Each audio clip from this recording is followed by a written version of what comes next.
दोस्तों सुनते हैं पहला उपदेश। जब एक हत्यारा झूठ का सहारा लेकर अपने प्राणों की रक्षा कर सकता है तो जरा सोचो सत्य में कितनी शक्ति समाई है। आज के उपदेश का भी यही विषय होगा।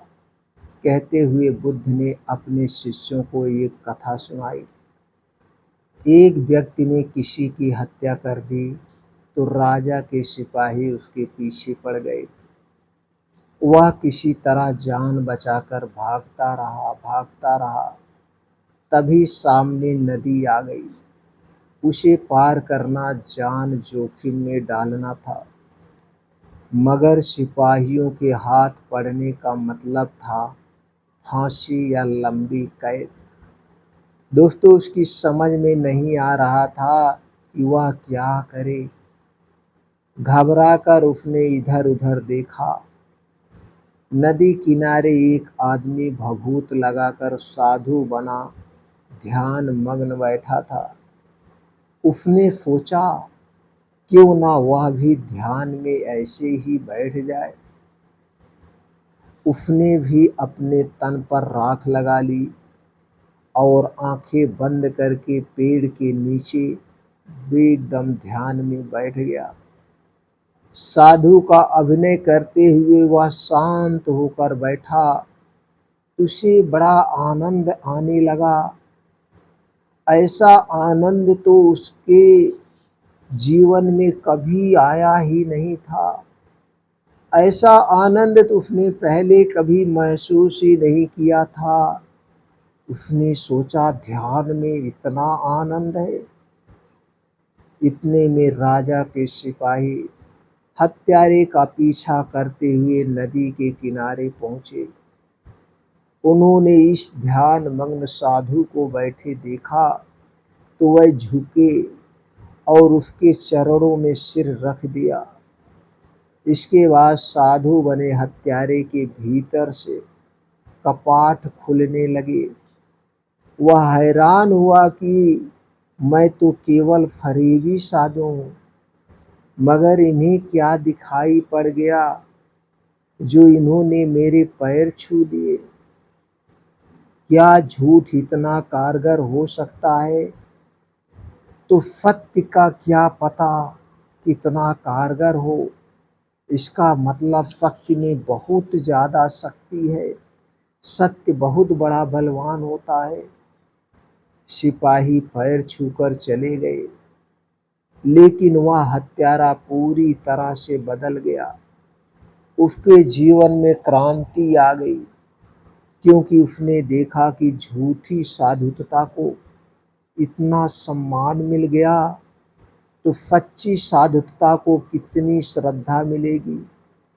बरसों से बंद उसकी आंखें पल भर में खुल गई, पल भर में खुल गई।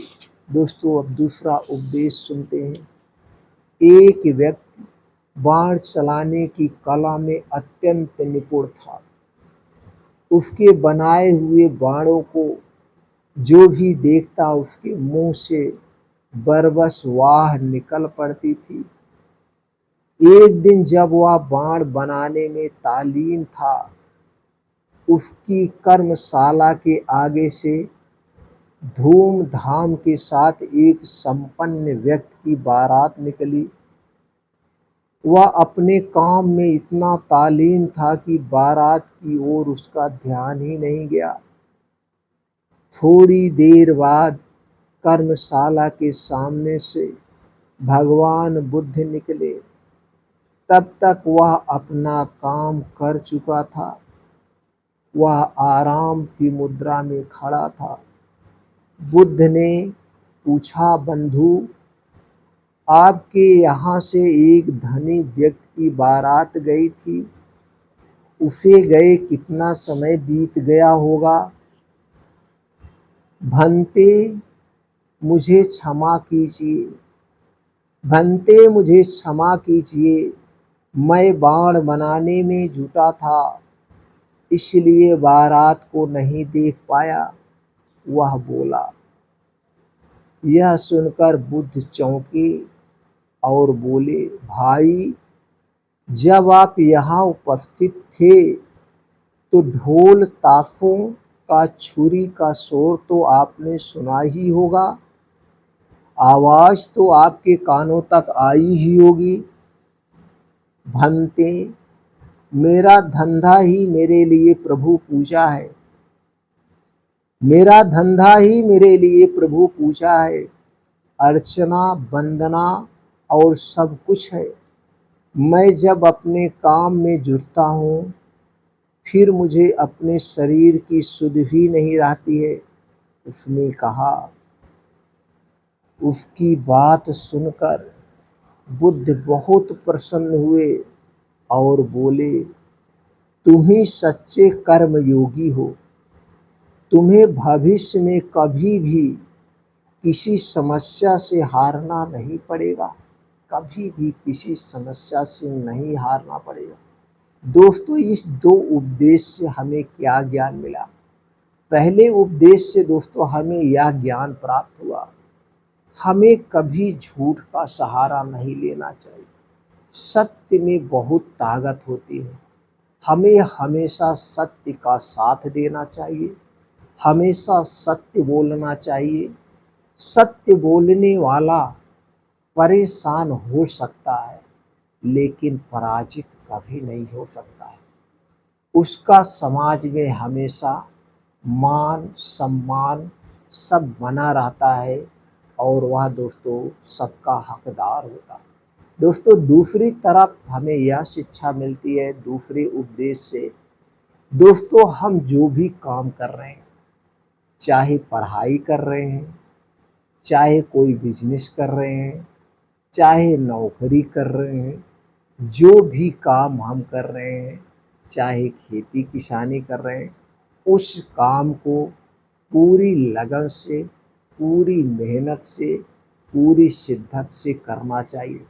अगर हम उस काम को पूरी मेहनत और शिद्दत से करेंगे तो एक न एक दिन ज़रूर हम सफल होंगे। लेकिन आज का क्या समय है, आज के हमारे युवा पीढ़ी अगर वो पढ़ाई कर रहे हैं या कंपटीशन की तैयारी कर रहे हैं, एक बार दो बार अगर वो असफल हो जाते हैं तो दोस्तों आत्महत्या करने लगते हैं, वो अपने आप को ख़त्म करने का प्रयास करते हैं, जैसे कि बहुत सारी घटनाएं सुनने में आती हैं। तो दोस्तों ये गलत काम हमें कभी नहीं करना चाहिए। हमें डट कर के मेहनत के साथ पढ़ाई करनी चाहिए और एक ना एक दिन हमें अवश्य सफलता मिलेगी। जिस तरह से वह कर्मयोगी यानी अपने बाण बनाने में तालीम था, उसके सामने से बारात गुजर गई और दोस्तों उसे पता तक नहीं चला। इस तरह से जिस दिन आप पढ़ाई करना शुरू कर दोगे, जिस तरह से जिस दिन आप अपने काम को करना शुरू कर दोगे, उस दिन आपको सफल होने से कोई नहीं रोक सकता है। सफलता आपकी कदम चूमेगी और फिर आपको मान सम्मान सब कुछ प्राप्त होगा। दोस्तों, इस दोनों कहानी से अगर आप प्रभावित हैं और आपको ये लगता है नहीं ये दो उपदेश हर घर तक, हर इंसान तक, हर आदमी तक पहुंचना चाहिए, तो ज़रूर शेयर करिए।